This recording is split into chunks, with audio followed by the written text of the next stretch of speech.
Katibu Mkuu wa Baraza la Maaskofu Katoliki Tanzania TEC, Padre Dr. Charles Kitima, akizungumza wakati wa adhimisho la misa takatifu ya kumuaga misionari wa Shirika la Damu ya Azizi wa Yesu Kristo nchini Tanzania, Padre Chesko Msaga CPPS, baada ya kuchaguliwa kuwa mjumbe wa halmashauri kuu wa Shirika la Damu ya Azizi wa Kristo duniani, amesema kuwa Mungu hutimiza mipango yake kwa kumwandaa mtu amtakaye katika kumtumikia. Aidha, Padre Kitima ameongeza kuwa kila mwanadamu hapa duniani analo jukumu la kumwezesha binadamu mwenzake na mazingira yanayomzunguka kuishi hali yake ya sura na mfano wa Mungu katika kutimiza wajibu na makusudio ya Mungu kwake.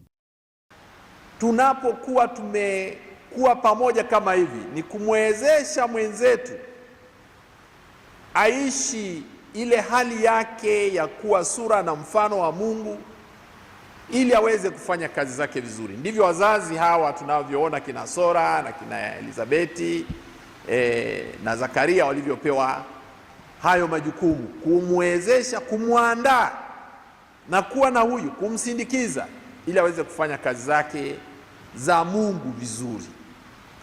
Duniani sisi wanadamu tupo kumweneza Mungu moja tu, na huyu Mungu moja anamtaka kila mwanadamu ashiriki maisha yake ya umilele mbinguni, na kila mmoja wetu, hasa baada ya ujio wa Yesu mkombozi pekee wa binadamu wote, kila mmoja wetu anapaswa kuwezesha wenzake kufikia uzima wa kimungu. Hata hivyo, Padre Dr. Kitima ametumia fursa hiyo kuwasilisha salamu za shukrani zilizotolewa na Baraza la Maaskofu Katoliki Tanzania TEC kwa Padre Chesko Msaga CPPS kufuatia utumishi uliotukuka aliohudumu kama naibu katibu mkuu wa baraza hilo.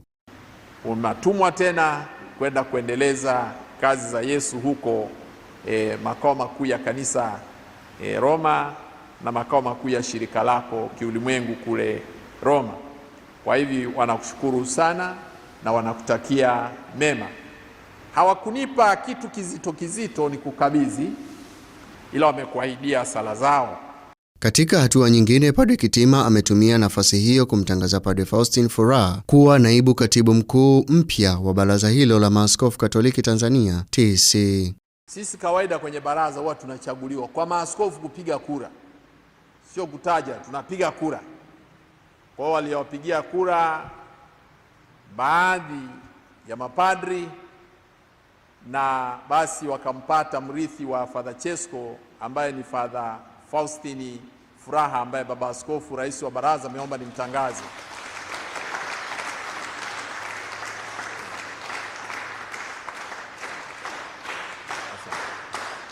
Huyo ndiye atakayechukua nafasi ya baba Chesko kama naibu katibu mkuu.